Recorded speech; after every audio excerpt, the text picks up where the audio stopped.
श्रीराम समर्थ। गोपाल कृष्ण भगवान की जय। सनकादिक ऋषी नारद मुनींना सांगतायत की अहो नारद मुनी, मागे एकदा श्री व्यास हे खिन्न होऊन, उदास होऊन, अज्ञान अंधकारामध्ये चाचपडत असताना तुम्हीच त्यांना चतुश्लोकी भागवताचा उपदेश केला होता आणि हा उपदेश ऐकूनच व्यासांना आनंद मिळाला, त्यांची खिन्नता दूर झाली होती। आणि हे असे असताना आपल्याला हा उपाय ठाऊक असताना शोक निवारण करणारा, दुःख नाश करणारा भागवत कथा अमृत सेवनाचा उपाय आपल्याला माहीत असताना आपण आम्हाला का बरे विचारता? यावर नारद म्हणाले,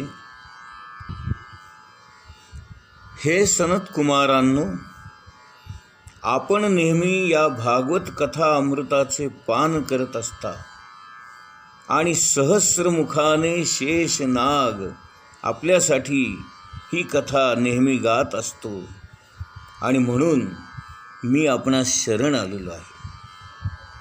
अनेक जन्मांच्या पुण्याचा जेव्हा संचय होऊन त्याचा उदय होतो तेव्हाच त्याला सत्संग प्राप्त होतो आणि म्हणून आपल्यासारखे संत महंत सनत कुमार आपण माझ्या सानिध्यात आलात, मला आपला सत्संग प्राप्त झाला आणि म्हणून माझ्या मनातला हा अज्ञानरूपी अंधकार नाहीसा झाला आणि आता मला विवेकाने विचार करणे शक्य झाले। मग नारद मुनी त्यांना म्हणाले, ठीक आहे, तुम्ही हे सांगितलंत खरं, पण या भागवत कथेचं मी कशा प्रकारे नियोजन करावं म्हणजे हे ज्ञान आणि वैराग्य यांना तारुण्य प्राप्त होईल, तो विधी मला सांगा। यावर सनकादिक म्हणाले, नारद मुनी, महर्षी, आपण मोठे विनम्र आणि विवेकी आहात। हरिद्वार जवळ आनंद नावाचा एक घाट आहे, तिथे अनेक ऋषीमुनी वास्तव्य करून असतात। नाना प्रकारचे वृक्ष आणि वेली यांनी संपन्न असे हे ठिकाण आहे। हा घाट एकांतात आहे, रमणीय आहे।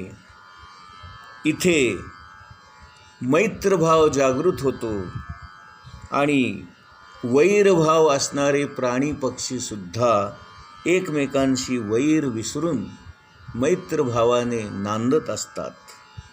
आपण त्या ठिकाणी हा भागवत कथा यज्ञ करावा।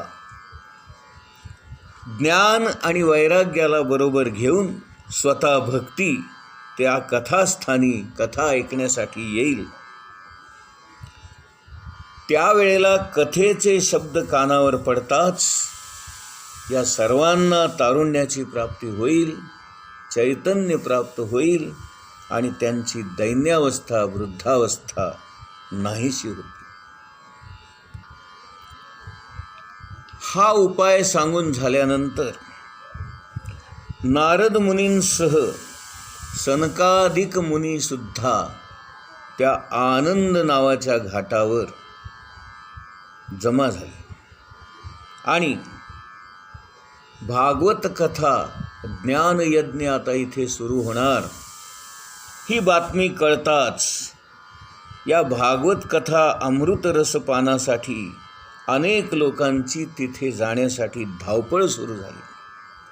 स्वर्गामधील देवसुद्धा आपापली विमाने घेऊन त्या ठिकाणी घिरट्या घालू लागले। अनेक ऋषीमुनी तेथे आले।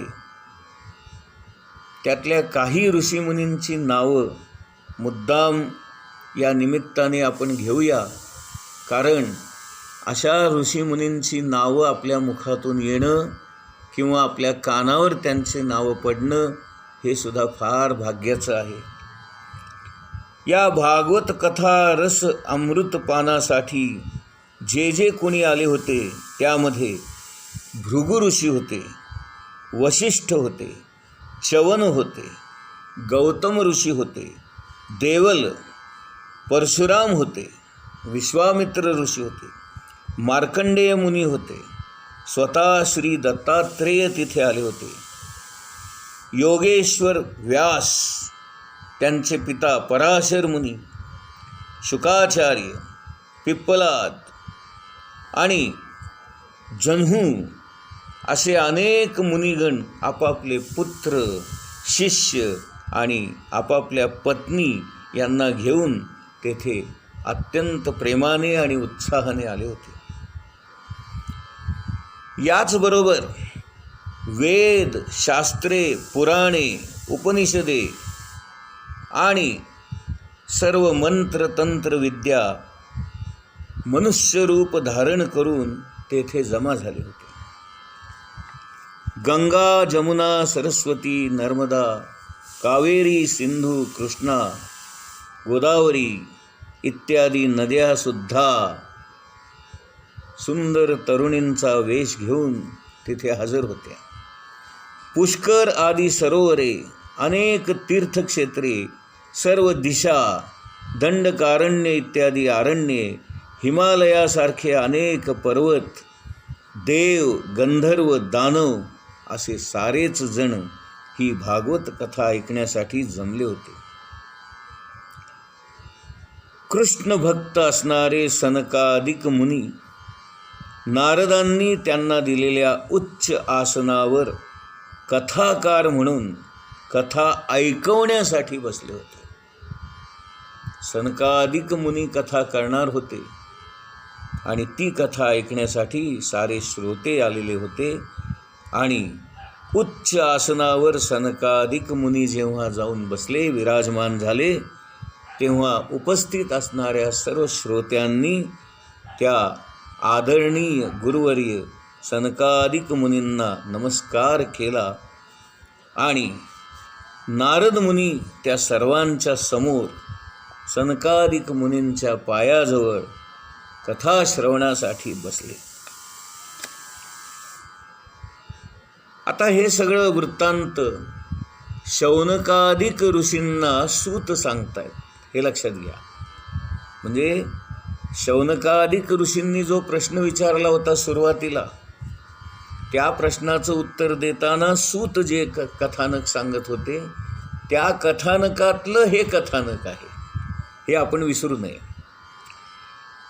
सूत म्हणाले, अशा प्रकारे सनकादिक ऋषींची ही कथा ऐकण्यासाठी अनेक मंडळी तिथे जमा झाली होती आणि सनकादिकांनी या भागवत शास्त्राचा महिमा सांगायला सुरुवात केली आणि भागवत कथा ऐकण्याच्या या निमित्ताने, श्रवणाच्या निमित्ताने, कीर्तनाच्या निमित्ताने आपल्याला भक्ती तर प्राप्त होतेच होते, शिवाय मुक्तीसुद्धा प्राप्त होते, हे सनकादिकांनी सर्वांना सांगितले. अशा या भागवत कथेचं नित्य सेवन करावं.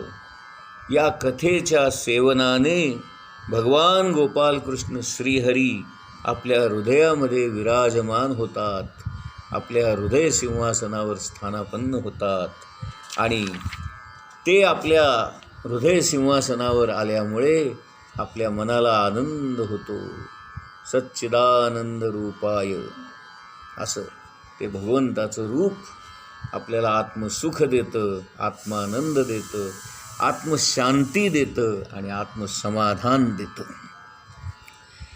जिथे नित्य भागवताची कथा होते अशी ठिकाणं तीर्थक्षेत्र होऊन जातात आणि म्हणून बद्री केदार हे तीर्थक्षेत्र झालेलं आहे. जिथे जिथे या कथा चालतात, जिथे जिथे ही माणसं कथा ऐकतात, त्या साऱ्यांची पापं नष्ट होतात, सारे पुण्यात्मे होतात आणि वैकुंठ धामामध्ये वास करतात.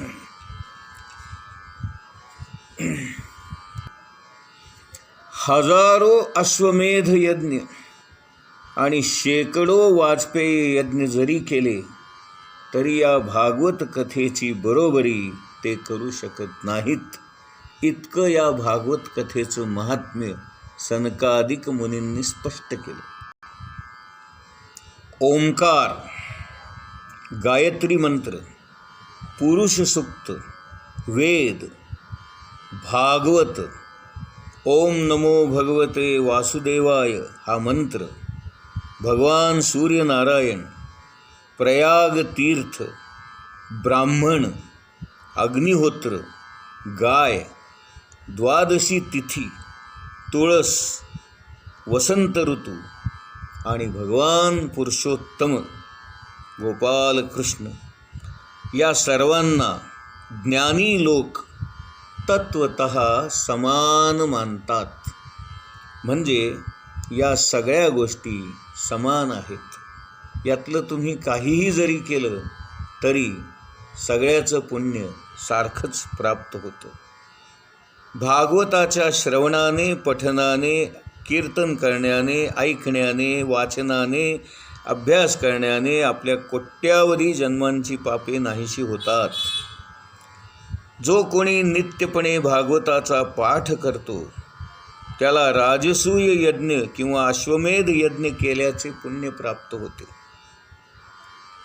नित्य भागवताचा पाठ करणे, भगवंताचे चिंतन करणे, तुळशीला पाणी घालणे आणि गायीची सेवा करणे या सर्व गोष्टी एकाच समान आहेत. जो कोणी अंतकाळी भागवत कथा ऐकतो तो भगवान गोपालकृष्णांच्या वैकुंठ धामाला जाऊन पोहोचतो. कोट्यावधी जन्माच्या पुण्याच्या संचयामुळेच आपल्याला ही भागवत कथा ऐकायला मिळते, श्रवण करायला मिळते. वास्तविक पाहता ही अत्यंत दुर्लभ आहे. ही कथा ऐकण्यासाठी कोणत्याही दिवसांचं बंधन नाही. अमुक एक दिवसामध्ये पूर्ण करा असंही बंधन नाही. नेहमीच भागवत कथेचं आपण श्रवण मनन चिंतन करावं हे अधिक चांगलं.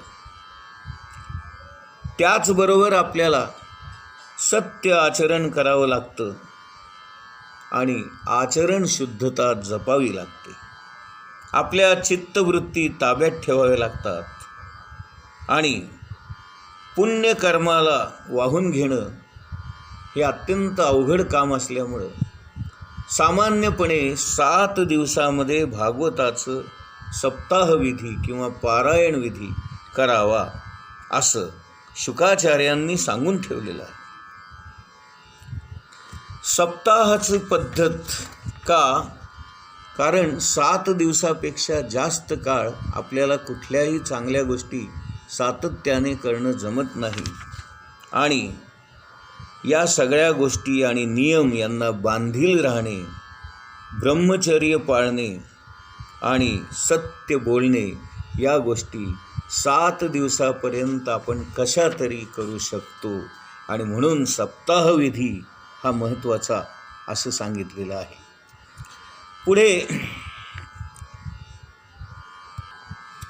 भागवत श्रवणाने आणखीन काय फायदे होतात हे सनक कुमार सांगतायत. ते म्हणतायत, कलियुगामध्ये दारिद्र्य, दुःख, दुर्भाग्य आणि पाप यांचा नाश करणारं असं हे भागवत कथानक आहे. आपले मायापाश सुटण्यासाठी सुद्धा भागवत कथा श्रवणाचा उपयोग होतो. सनकादिक मुनी अशा प्रकारे भागवताची प्रशंसा करत असताना त्याच वेळेला सभेमध्ये एक आश्चर्य घडले. श्रीकृष्ण गोविंद हरे मुरारे, हे नाथ नारायण वासुदेव. श्रीकृष्ण गोविंद हरे मुरारे, हे नाथ नारायण वासुदेव. श्री कृष्ण गोविंद हरे मुरारे, हे नाथ नारायण वासुदेव, असा जय जयकार करत, भगवन नामाचा घोष करत, नाम संकीर्तन करत, भक्ती आपल्या दोन्ही पुत्रांसह ज्ञान आणि वैराग्य तेथे प्रगट झाली आणि भागवत कथा ऐकून तृप्त झाली. सनकादिक मुनींनी ही भागवत कथा सांगत असताना भक्ती ज्ञान वैराग्य तेथे उपस्थित राहिले आणि कथा ऐकून ते तृप्त झाले, पुष्ट झाले. त्यांची दैन्यावस्था वृद्धावस्था नाहीशी झाली.